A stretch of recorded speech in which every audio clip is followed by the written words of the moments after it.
Hello everybody, welcome to the I Am IT Geek YouTube channel. My name is Shabazz Dan, I am the IT Geek. First of all, I just want to wish everybody a happy new year. This is the first video of 2021 on my channel. 2020 was obviously a difficult year for a lot of people in many ways. I've got a lot of great content planned for 2021. I'll go into some of the detail of that later on in this video. Today's episode is the last and final episode in the Azure Identity and Access Management series.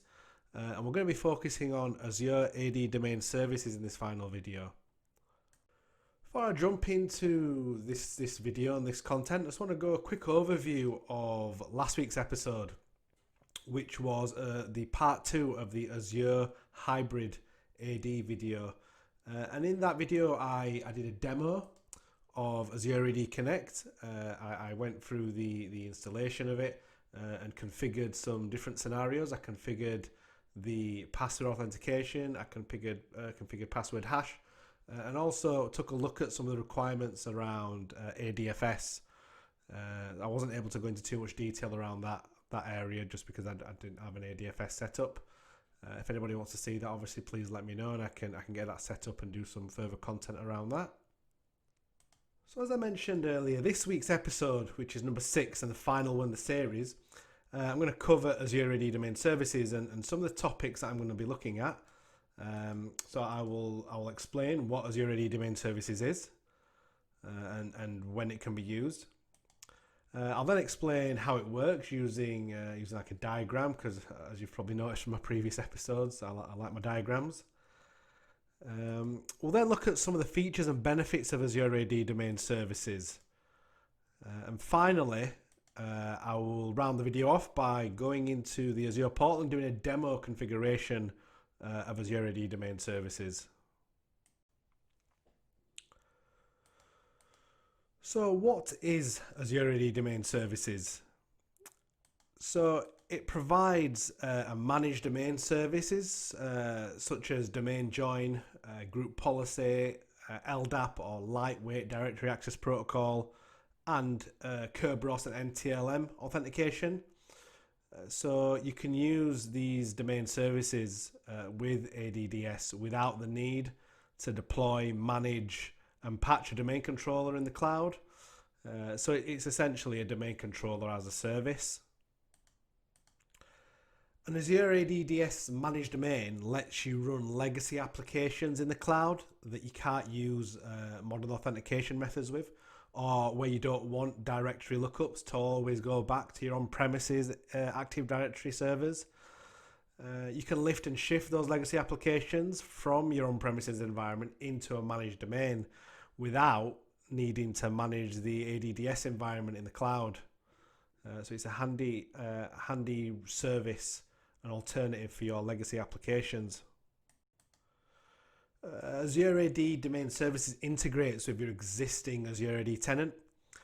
This integration lets users sign into service and applications connected to your managed domain using their existing credentials. So you can also use existing groups and user accounts to secure access to resources. These features provide like a smoother lift and shift of on-premises resources to Azure. So it's got seamless integration with Azure AD. So how does Azure AD Domain Services work? So again, as I mentioned earlier in the video, I'm going to try and go through like a diagram just to show the process flow from a high level. So the prerequisite is, one of the prerequisites should I say, is Azure AD tenant. So this has to be in place before you can even think about implementing an Azure AD Domain Services tenant. And what that does is that has where it stores the user accounts, the passwords, and the groups.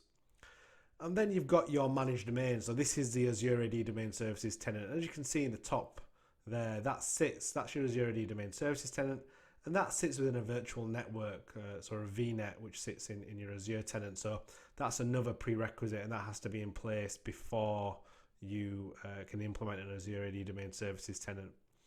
And then what happens is it has an auto background sync from Azure AD to your managed domain, so your Azure AD Domain Services tenant. And that's essentially how it works from a high level. There's no two-way sync as there is, as we'll see in a second, as I'm going to show. There's just a one-way sync from Azure AD tenant to your managed domain, which sits within your virtual network or your VNet. So if we go to more of the hybrid setup that we've discussed already in previous videos, again, you've got your on-premises AD, and you've normally got a VPN to your on-premises AD, or you're using Azure AD Connect. And you sync users, groups, passwords, SIDs as well to Azure AD. And if you notice, we've got arrows on both sides because that can be a two-way sync, as we know. We can have the password right back. So that's essentially from a high level of how it works. And again, like I mentioned, you've got your virtual network here, and you've got a one-way sync in the background with your managed domain there as well. So we want to go through some of the Azure AD Domain Service features and benefits. So the first one is it's a simplified deployment. So the Azure AD Domain Services is enabled from your Azure AD tenant using a single wizard in the Azure portal. As I'll show shortly, the steps are very quick and easy. The deployment time can take about 30 minutes plus, but the steps to get there are very straightforward, as I'll be able to show in the video later on in the video. Next, we've got, as we know already, we've got Azure AD integration. So user accounts, group memberships, and credentials are automatically available from your Azure AD tenant. So any new users or any new groups or changes to an existing user's attributes from your Azure AD tenant, or for your on-premises AD domain services, for example, their environment is automatically synchronized to Azure AD domain services.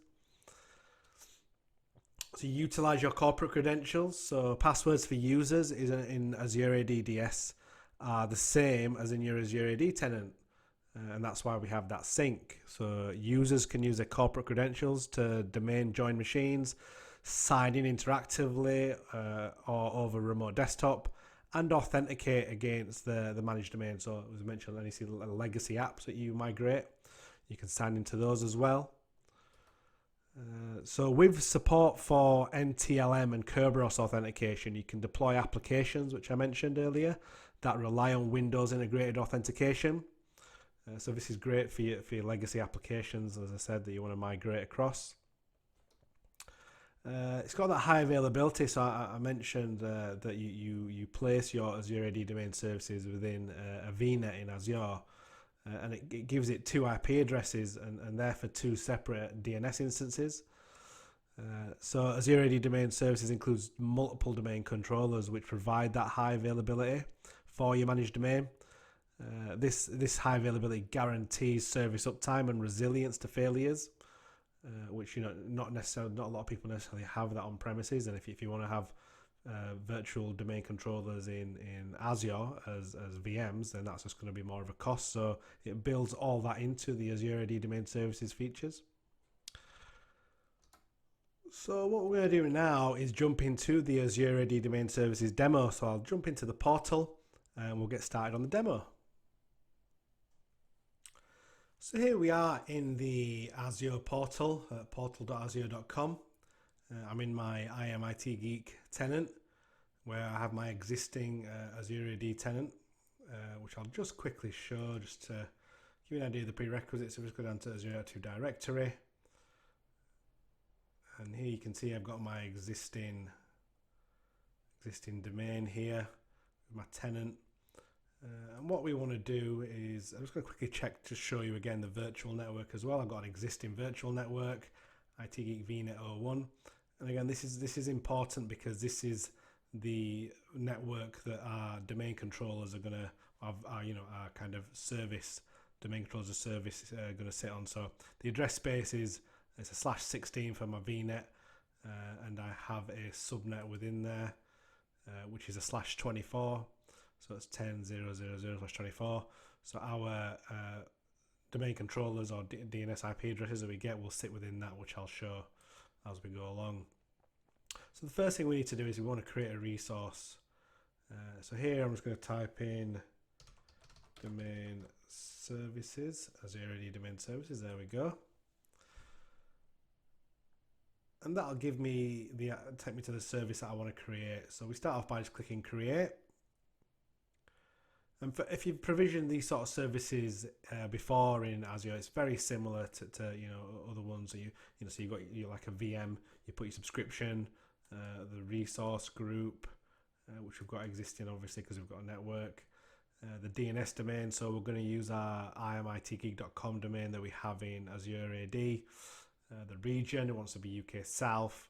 And again, so this is important as well, the SKU, so it determines the pricing, the features and the resources available for domain services. Now, I've never had an instance where I've had to do something bigger than a standard, because you get a fair few objects in that. So we'll just have a quick look at this. Help me choose a SKU, so that'll give us an idea. So select the SKU that provides the features and resources that meet the needs of your environment.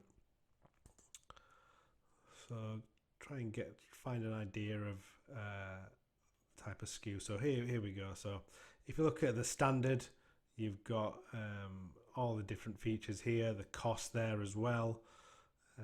For the enterprise, got same, more of a backup frequency, resource forest trusts. You got 5 there enterprise and 10 in premium. And again, a higher kind of suggested authentication load per hour with the higher version you go. Obviously, the cost is going to be greater as well. For this instance, like I said, we're only going to stick to standard because it's just a demo, and I don't want to spend the money on enterprise. So if we go here, we've got two options here. We've got user or resource for forest type. So a user forest synchronizes cloud and on-premises users and groups to support LDAP and Kerberos based on applications, whereas a resource forest only syncs cloud users and groups to support legacy resources hosted in Azure from a trusted domain. So as I mentioned, in my diagram earlier, we want to sync users. We want the Kerberos based authentication as well. We want LDAP support, so we're going to stick with our user for forest type. If we go to next, this is where we can select the network. So by default, be careful here. By default, it does try and create a new virtual network. We don't want that. We want to use the existing IAM, the IT Geek VNet 01. And again, we don't want it sitting on its own subnet. We want to use the existing subnet we have, because that's where our virtual machines and all our resources are going to sit. So make sure you do change that, otherwise by default it will create a new one. So go to next, and this is again by default all global administrators of the Azure AD directory are added to the AAD DC administrators group. So that's by default, so you can leave that as is, you don't need to change that. Let's go to next, synchronization again, but by default we want to leave it all. Again, if you want to only synchronize certain groups, which I'm not sure of a scenario where you'd want to do that. Again, in my experience, I haven't had it before. I've always synchronized all objects. And then just go next again and let it do the validation review. And once it's completed that, we can click on next to start the creation. Give it a few more seconds, and the validation is complete. So we can click on create.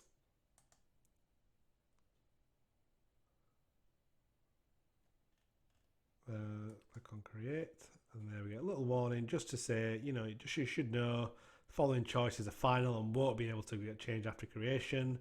So just explain all those choices that are made now. Click on OK.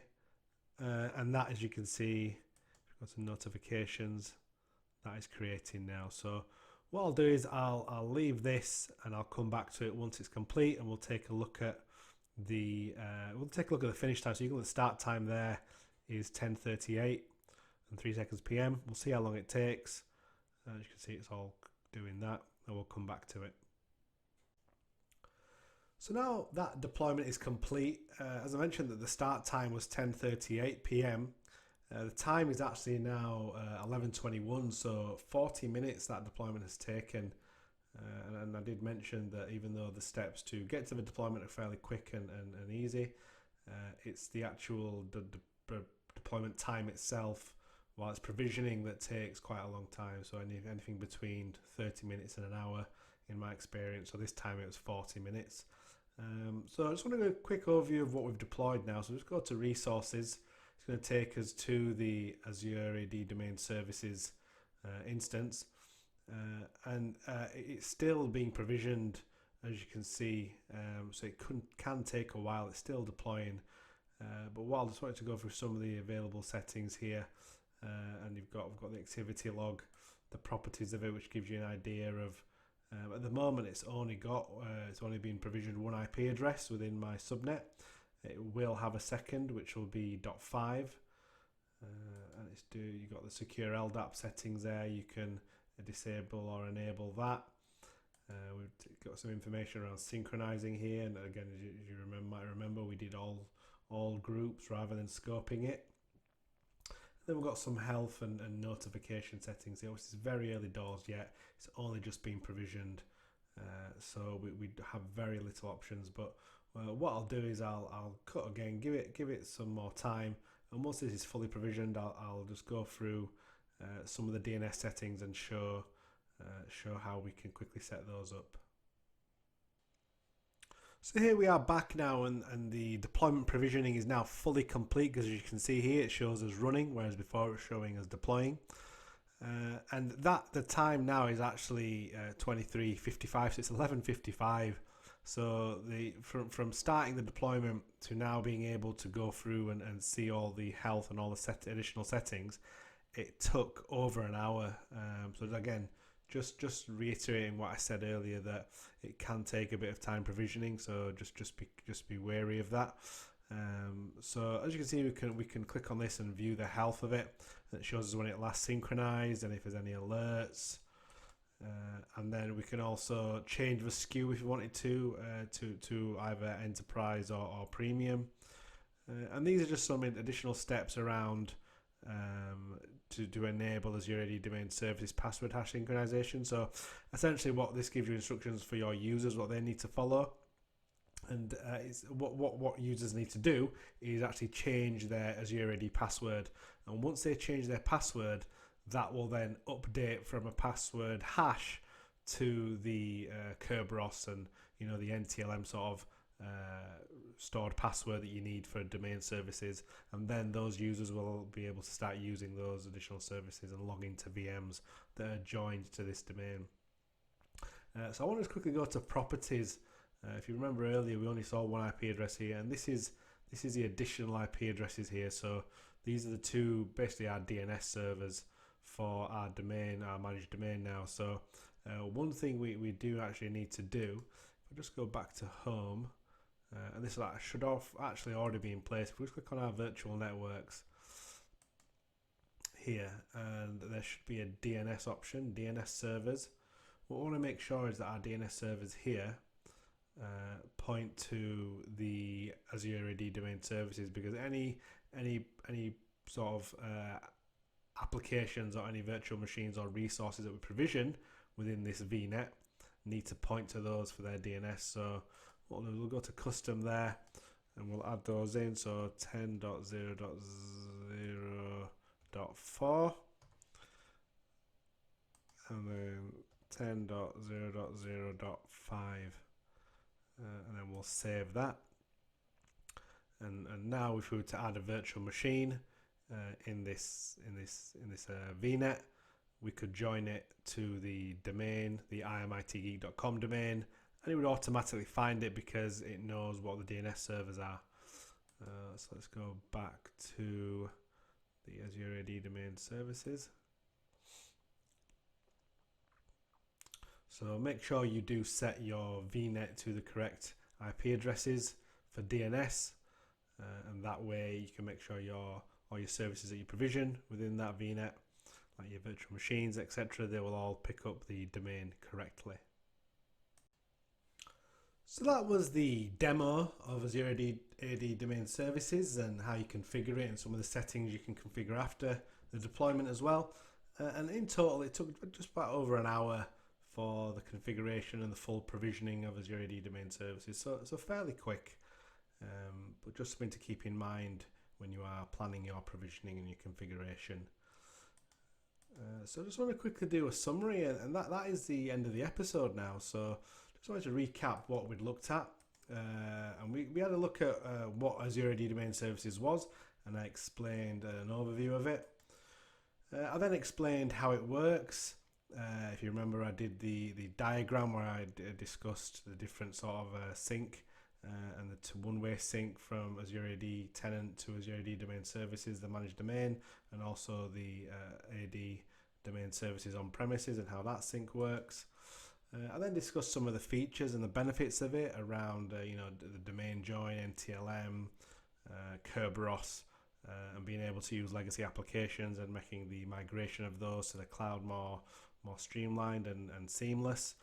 And then finally, just now, I did a demo of Azure AD Domain Services in my Azure tenant. So that is the end of the episode. And that is the end of the series as well for the Azure AD Domain Services. So thank you very much for watching. If you do have any comments or you do want to see any other sort of topics, I know one of my subscribers has asked to see some of the Azure migrate and how that works. So that's something that I'm hopefully going to be working on in 2021. Just to give you an idea of my next series, what I want to try and do in 2021 is look at more third-party vendor integrations with Microsoft Cloud and Azure. So the first series, which is going to be series 3 of the channel, but the first series of 2021 that I'm going to be looking at is the Veeam integration with Azure, and I'll be showing Veeam, if you don't know, is a backup service. Veeam are a backup vendor, and I'll obviously tell you more about that. Don't want to ruin the surprise.